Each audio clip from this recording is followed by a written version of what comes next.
So the topic of today's talk is on optimizing gas detection deployment using 3D coverage modeling. And the case study of interest is one with ethylene and natural gas. And you will see in a few minutes why this is interesting and quite applicable to a number of different uses.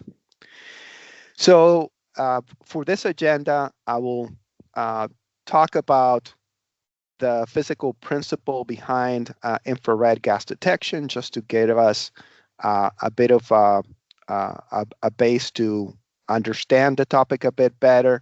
I'll talk specifically about the limitation of infrared gas detectors when it comes to characterizing molecules that have different infrared attributes. And I'll also talk about the different approaches for detector placement that have been around. There are quite a few. I was discussing that very topic before the talk. And we will also talk about the performance-based method. There are differences between them, and as a result, there are different consequences on the use of these methods. And we'll talk about the fire and gas mappings approach and specifically around how to handle situations where you have this type of divergence in terms of properties in the infrared. And we'll finish up with some final thoughts. So to begin with, one of the significant advances in gas detection for process safety has been the use of infrared gas detection. Infrared gas detection overall offers significant advantages over traditional methods, for example, using metal oxide semiconductor sensors or using catalytic sensors. Those technologies that have been around for quite some time and still have um, a place in the business do have some limitations. The primary limitation, I would say, is that they're passive technologies, meaning that they do not inform the user when they are no longer detecting gas. They can be poisoned, and no one would know the better. They have no means of informing the operator that they are degrading, that their sensitivity is degrading, for example. The other problem that they have is that they need to be calibrated. And so there is a maintenance program that must be followed in order to maintain these devices. By contrast, an IR sensor is calibrated from the factory and maintains that calibration for life.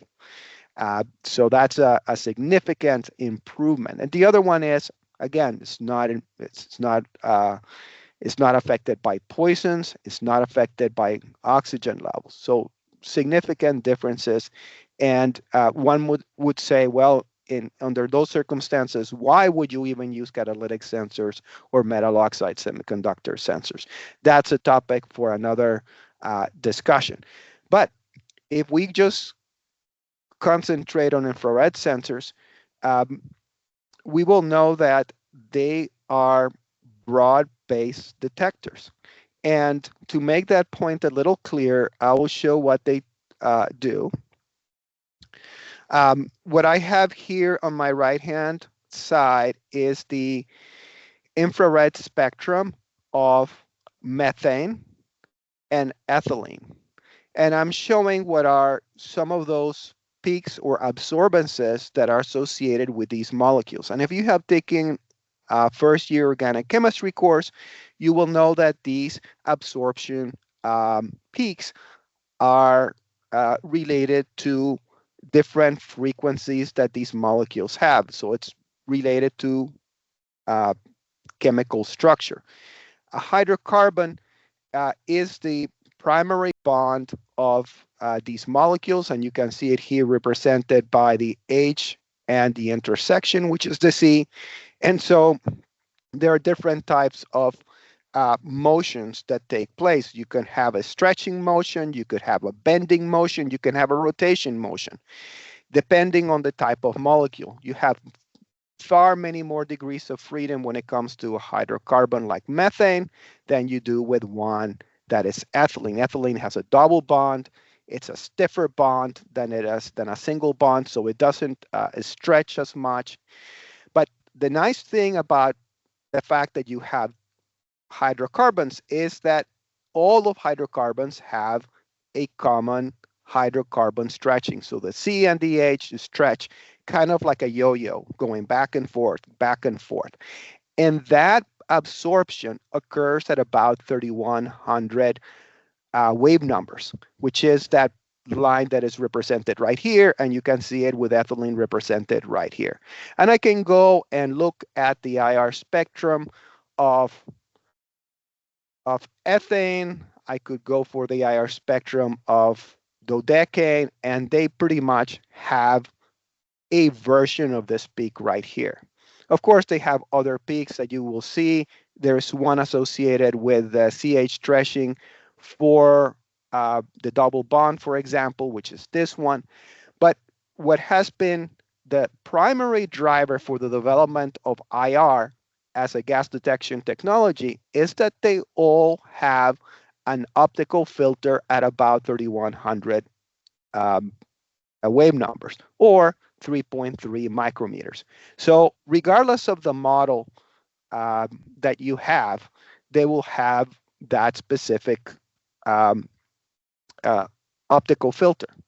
And the reason for this is that it's a bit of a catch-all. You could use the very same detector to detect methane as you can do to detect some ethylene. You can detect just a variety of different hydrocarbons. Not all of them, but you can detect a variety.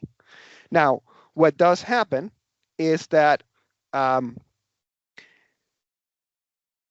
if you have molecules of similar structure, you will be able to detect these molecules with the same device. So they're quite versatile. Like I said, it's a bit of a catch-all.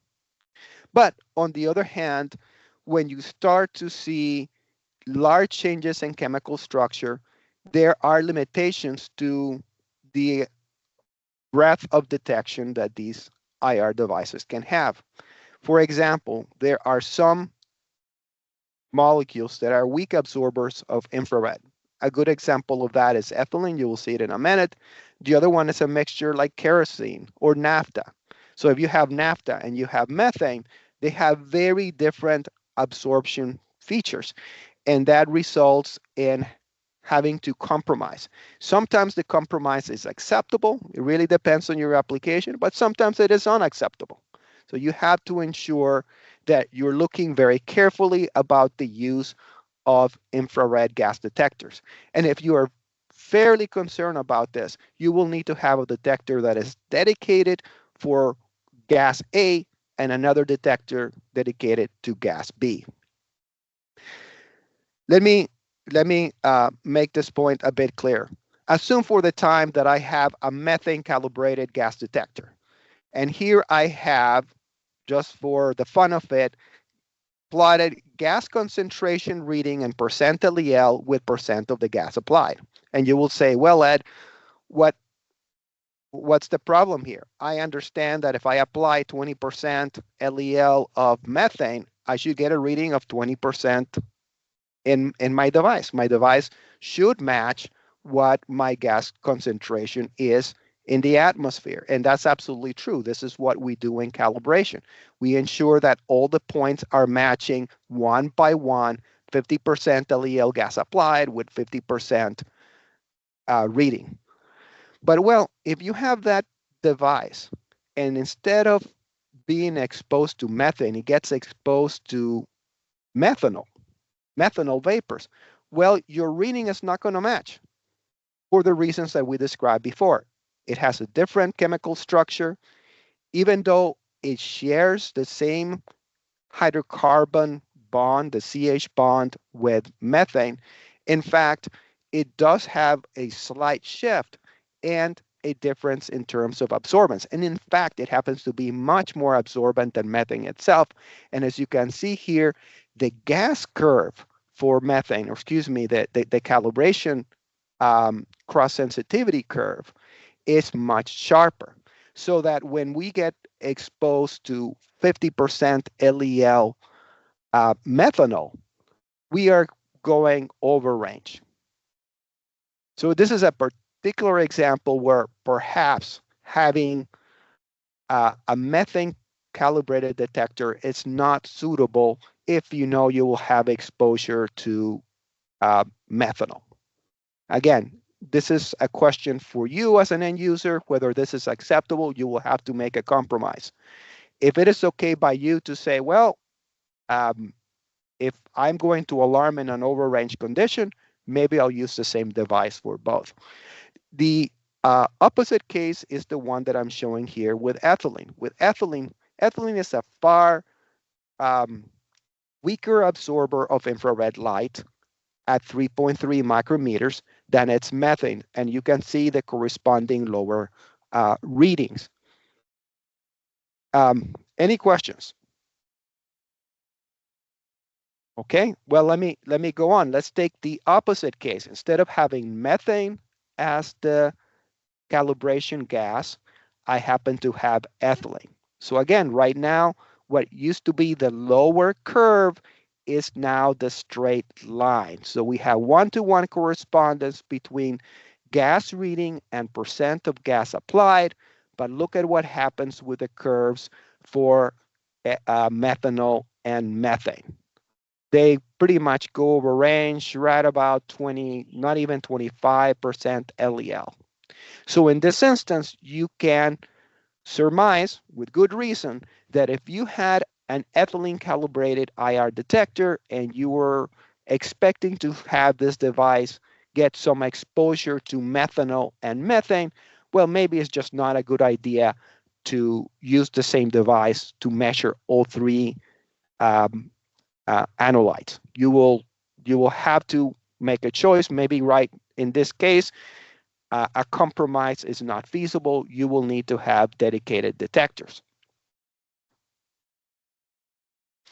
So what does that have to do with the detector placement? Well, I would say that if you were to look at what has been the traditional approaches to laying out detectors in a space, that this divergence in IR absorbance characteristics um, uh, foils these approaches. So let me go one by one with what are some of the common approaches. There are quite a few, but one of them, in fact, it's very common. It's known as volumetric monitoring. It's a very standard approach. It was developed in the 1970s and 80s by BP. It's primarily used in the offshore sector, and it is based on having this array of detectors, um, uh, usually in a three-dimensional grid pattern, and it is used, or at least it's developed so that all the detectors are in such distances that an idealized gas cloud of a certain size, typically 5 meters diameter, 10 meters diameter, it varies, um, intersects some of those gas detectors. It could be beam, it could be point, but the idea is that we're making no inferences about the sources of the leak. We're pretty much pointing out that that fear has to be intersected by a detector. Do I have a question? Yeah, half the difference between methane and ethylene is due to the difference in LFL. What is the rest due to? Well, the in this particular case, you are applying exactly you would be applying the same gas concentration on either instance. Uh, the difference that you see here is the difference in terms of absorption. So again, it goes back to molecular properties. Uh, Even though you see here that you have the same peak, the absorption is much lower when it comes to ethylene than when you have with methane. That is really the driver. And even though it's not shown here very well, there is a slight shift in terms of the peak. So it's not lying, at least the maximum peak is not lying at 3100 um, wave numbers, whereas this one is. Okay, that is the significant difference. And even though that looks almost imperceptible, it has an enormous effect when it comes to cross sensitivity. That's why you're seeing that difference between the red curve and the green curve. Okay, thank you. Yeah. So that is volumetric monitoring for you. As I was pointing out before uh, the start of the presentation, it is in fact a very useful tool. Uh, eh, Back in the day, it was a novelty. Um, it helped deploy a number of gas detectors and keep many offshore platforms safe. And at the time, offshore platforms were fairly small compared to the ones that uh, we have now. The other technique is almost the opposite of volumetric monitoring, whereas volumetric monitoring makes no inferences, makes no assumptions regarding the source of the leak. Source monitoring does that. It is based on the sources. One identifies the sources of the leak, and based on those, one lays out the detectors. One also considers, for example, the setback distances from from a release. Um, it is possible also to segregate detectors if the sources are well separated. If you see that the common sources, if you have multiple sources um, clustered, you can regard that particular position or place as a single source. So there are many ways to go about it. But again, it is very prescriptive.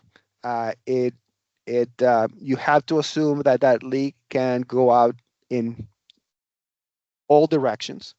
So it's quite challenging to apply.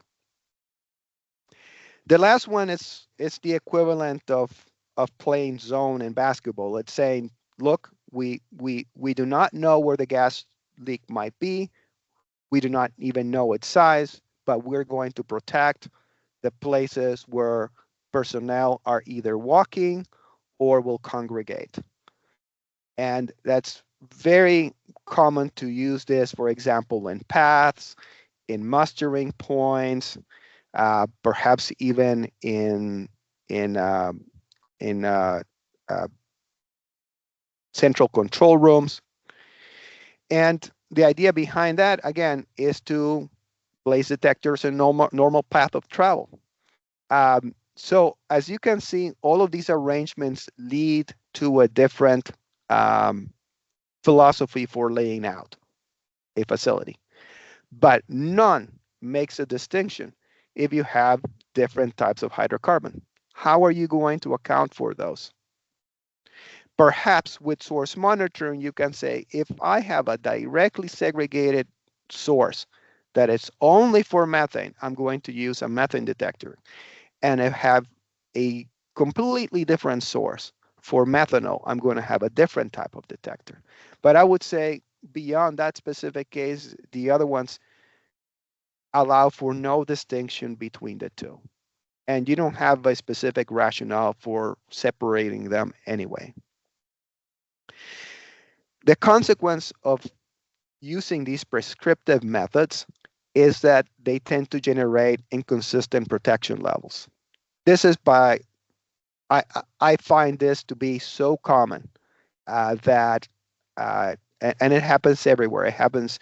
I've seen it in the oil and gas industry, chemical process, semiconductor industry, where you have a place that is, um, I would say, just overprotected, where there is even an abundance of detectors that are so in excess that one wonders what what led to that, what led to that arrangement.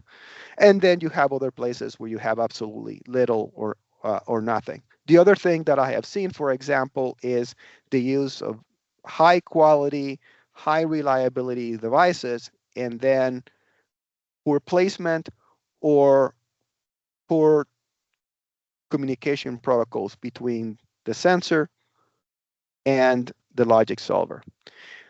Inappropriate or overusage, again, it's a similar situation. Excessive installation and maintenance cost is the result of those inconsistent levels and high spare parts inventory.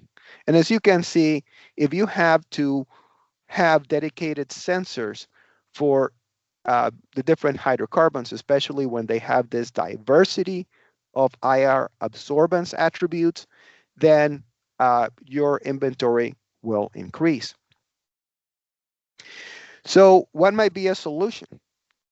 Well, um, I will posit that ISA TR84.00.07 offers a better way to manage uh, detector allocation than prescriptive methods. I think we all are here for this particular reason. I would say that it doesn't do away with best practices. It doesn't do away with prescriptive methods, but it does enhance their system effectiveness. Uh, and it is based on defined performance targets for fire and for gas. And to me, this is very important because you can go to a detector uh, and its placement, and you should be able to trace its location to the level of risk that is associated with that device. And there should be a safety basis that is used as a platform for for understanding detector location, and finally for the decision making involved in that detector placement.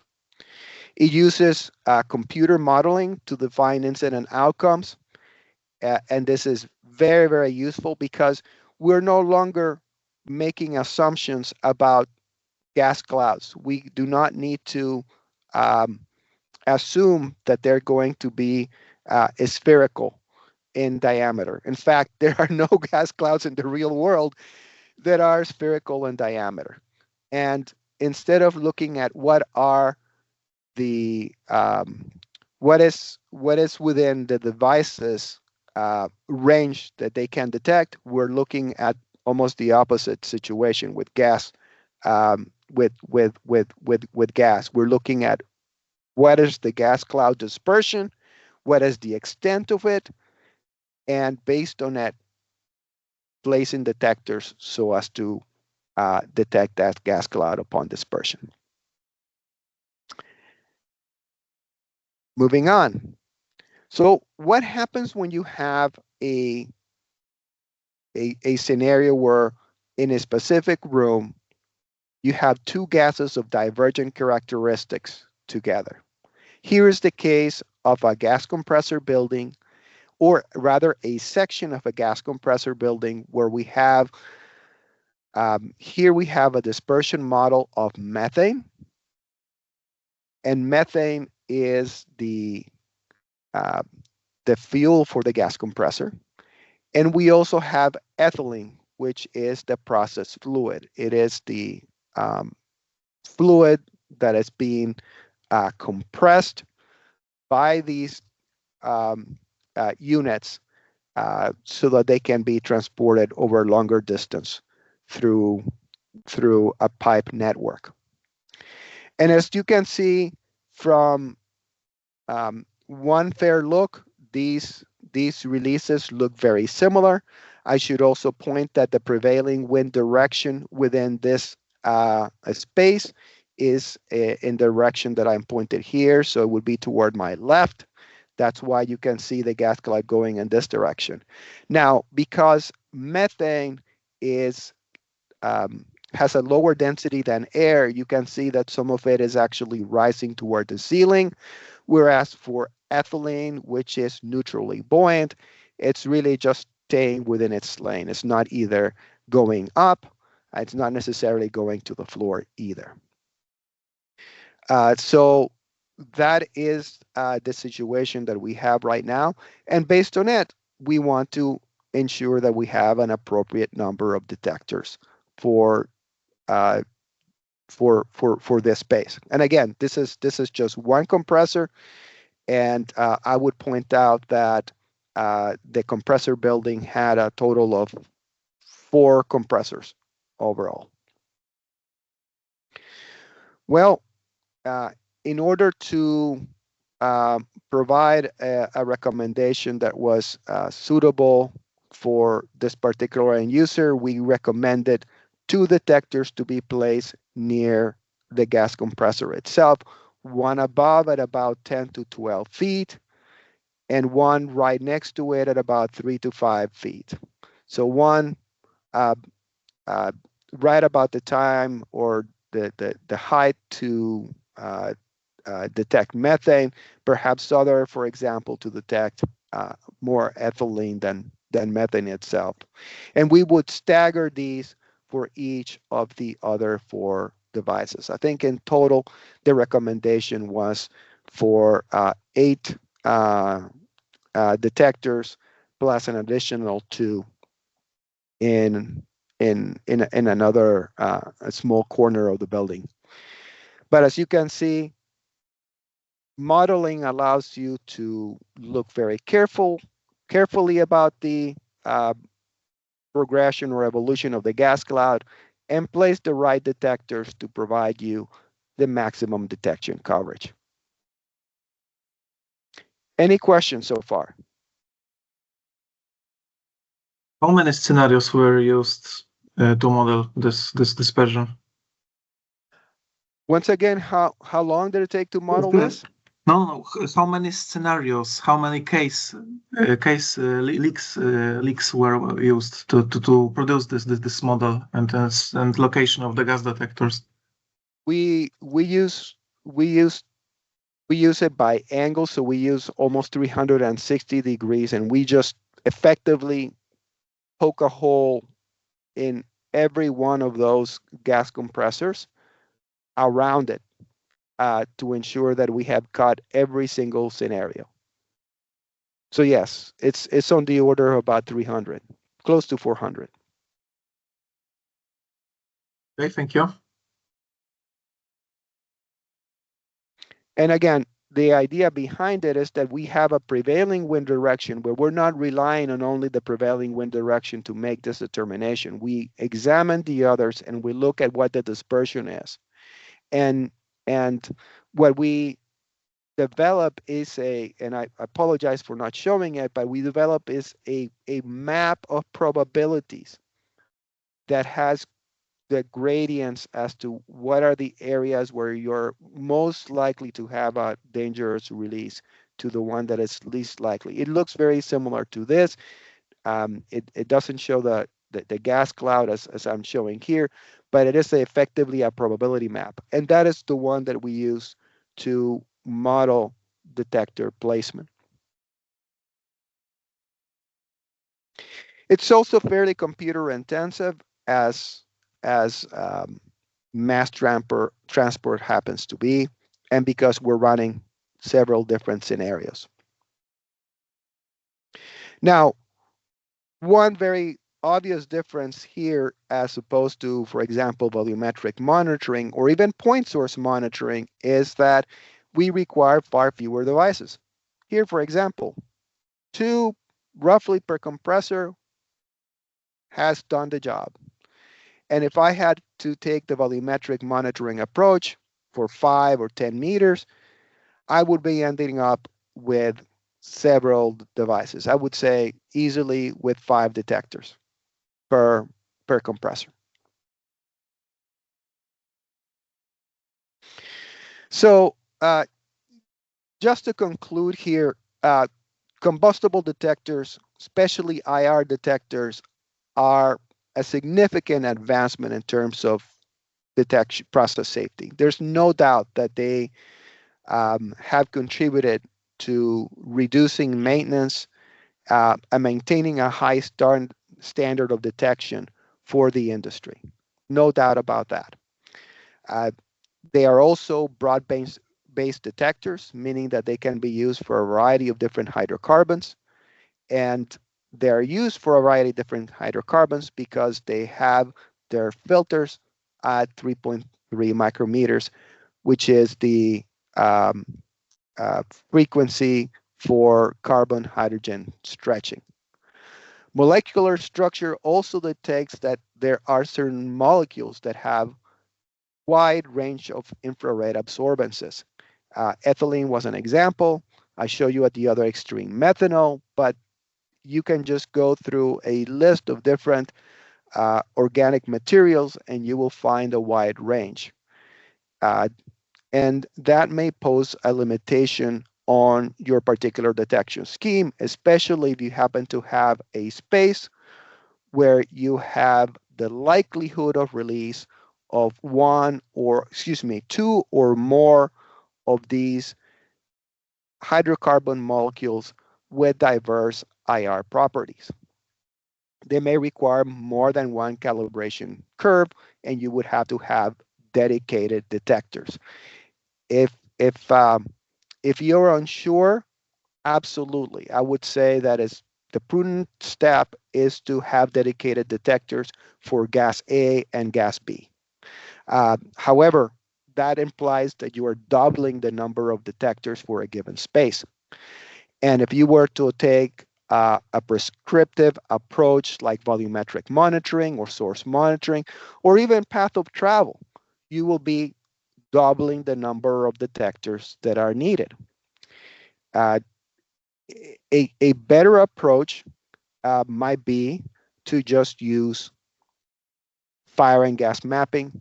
Computational modeling will ensure that the dispersion gas clouds are developed.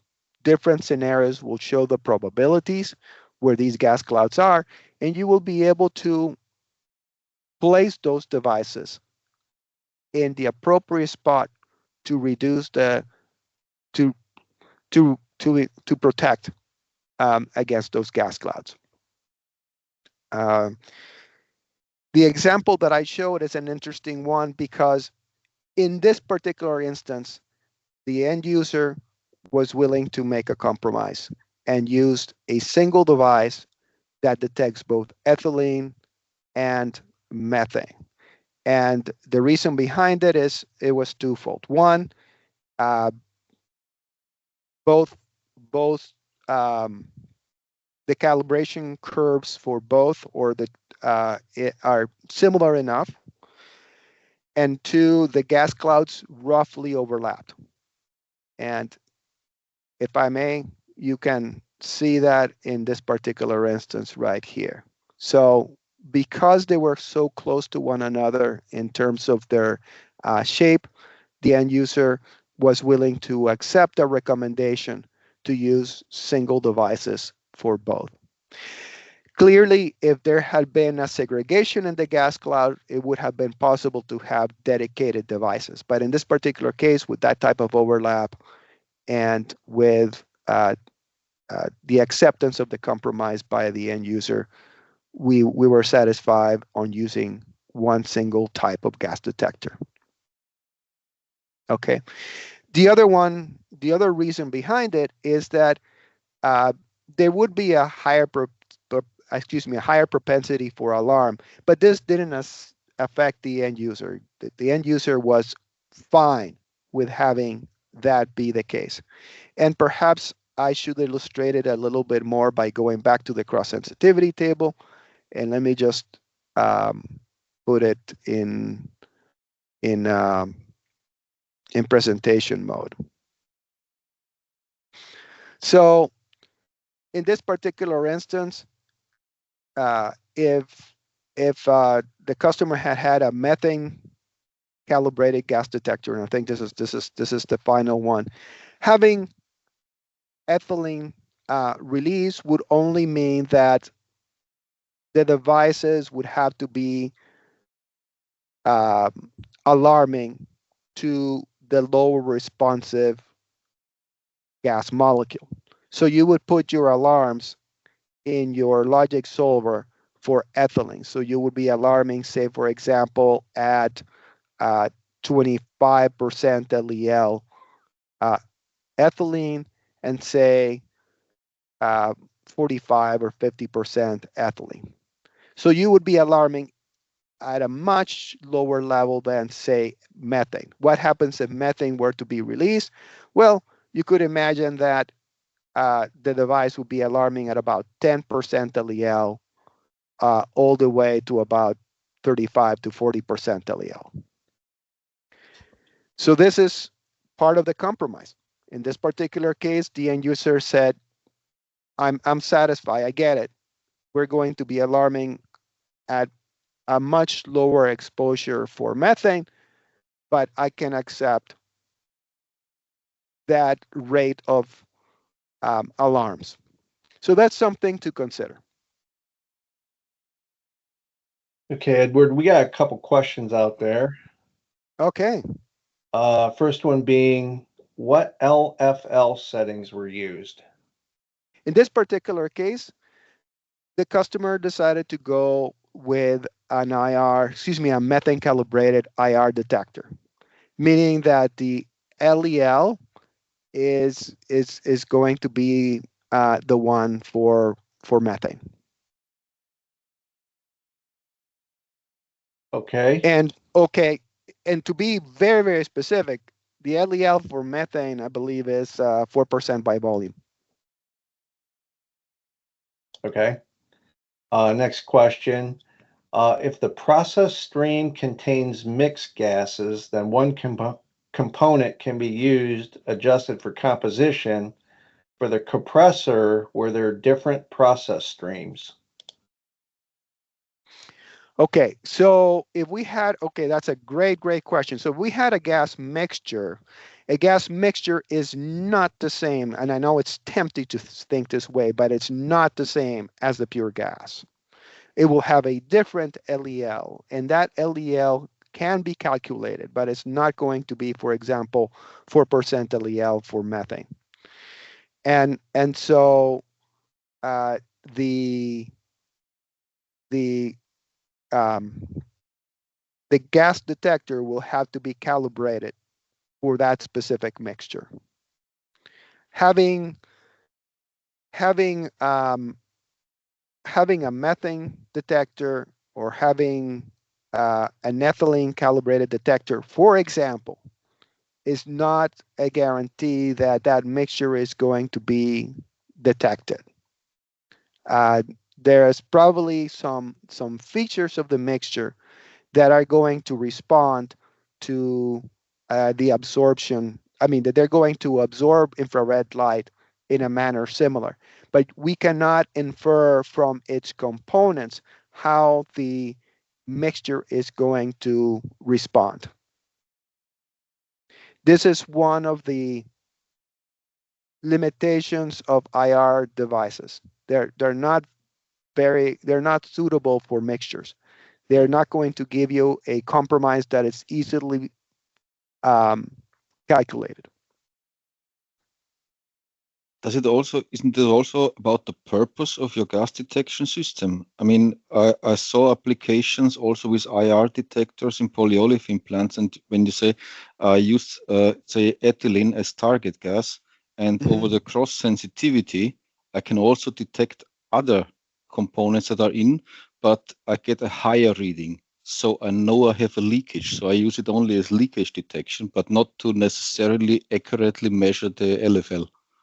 Yes, absolutely. You can do that, but once again, you have to know the properties of those other gases. So say for example, if you have an ethylene calibrated IR detector, you will also be able to detect other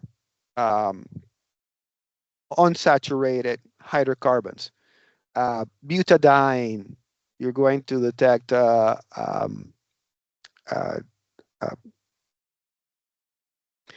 propylene, and of course polypropylene. Well, depending on its molecular weight, but just say propylene, for example. Butadiene, it's another example. And so you will have to determine what are the cross sensitivities to those gases.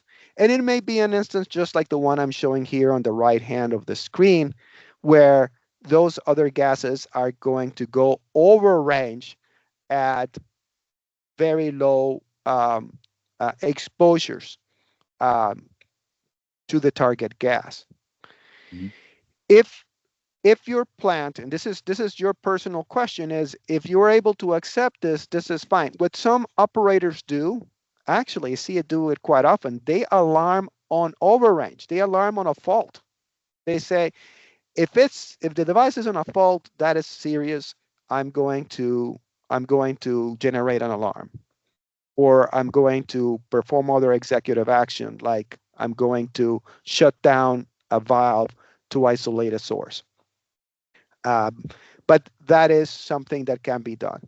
But my first recommendation to you is, if you have a room where two or more gases will be present, it will be good to find out what is the breadth of detection coverage for one particular gas detector. And if they're roughly within the same response range, then you can use a single device.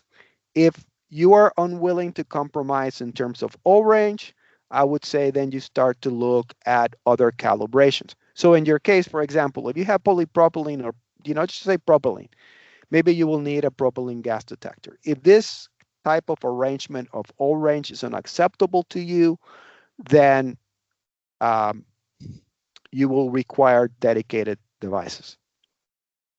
Mhm. So we had, for instance, all the lighter than ambient air gas detectors calibrated on ethylene, and the heavier than air on propane. Yeah, makes perfect sense. And and in that instance, uh, going back, you may also have the rationale where, if you have a very heavy gas and you have another that is very light, that will also help segregate the detectors. You might choose, for example, to use um, uh, the devices that are 3 feet of grade to be the ones that detect propylene, and say those that are at 10 to 12 feet, the ones that are most likely to detect ethylene. Because once again, ethylene is neutrally buoyant, whereas propylene is heavier than air.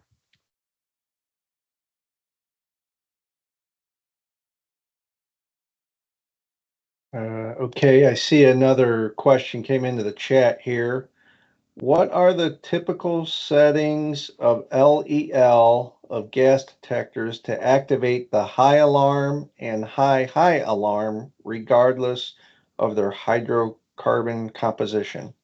Yes, that varies, and I would say that is a question of product usage. There is no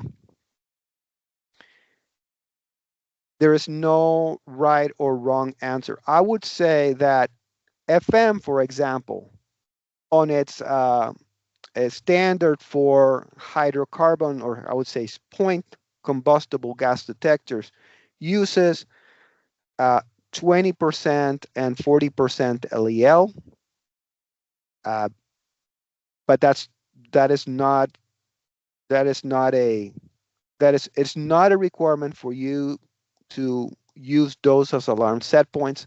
As a matter of fact, there is a best practice to reduce your alarm set points as low as reasonably practical, consummate to not getting nuisance alarms.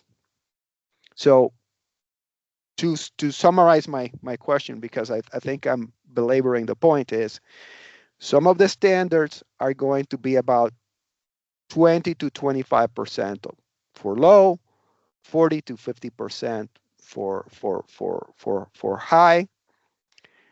Um, but the but but the best practice is to reduce your alarm levels as low as reasonably practical over time.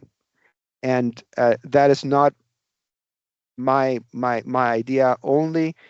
Uh, you can also find that as being the best practice within the Center for Chemical Process Safety. And I should have written the name of the book, but it's called um, um, uh, monitoring hazardous material releases. It's a small publication by the CCPS, but that's effectively the standard that they use. Well, thanks everyone for joining us today. We know you're very busy and we truly appreciate your attendance. So thanks again, everyone, and we'll see you next month. Thank you.